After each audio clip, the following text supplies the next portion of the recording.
if you had to Oh, narrow down your argument against evolution, Matt, what would it be? Like, what would be the one thing that you would say to Jackson that this is the reason why I think evolution is Yeah. fake?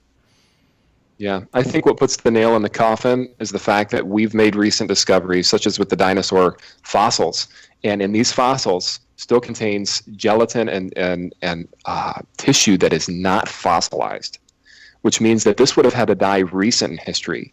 And any scientist, I don't care who it is, and I'm not trying to appeal to authority, but I'm saying, look, any scientist, if we want to base it off what scientists say, will say, hey, this had to have been recent history.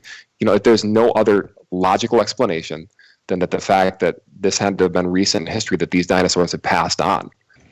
they find these tiny microns of soft tissue. Yes, that is not it's not permineralized like fossils usually are.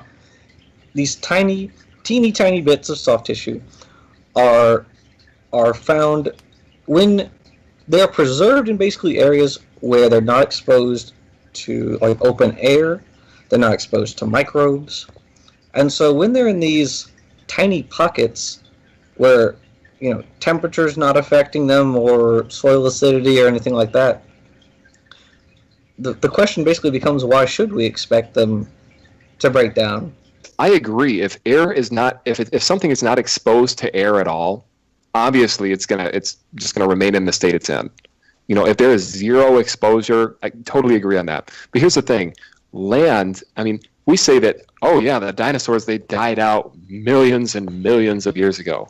But here's the thing: if that's true, the land mass is constantly changing due to all the floods that we have, due to all the, all the great stuff. They say the Great Canyon was caused by, water raining on the rocks from lake. All these floods, and even just a local flood, the Earth at some point had to have been hit by a tornado. I mean, just at a point.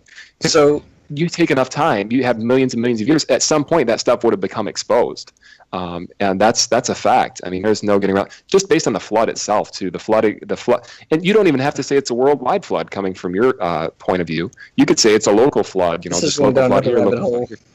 But yeah, I mean, the fossils that they've dug up they were not actually in an area that was completely covered with sediment. This was an area that was not completely airtight.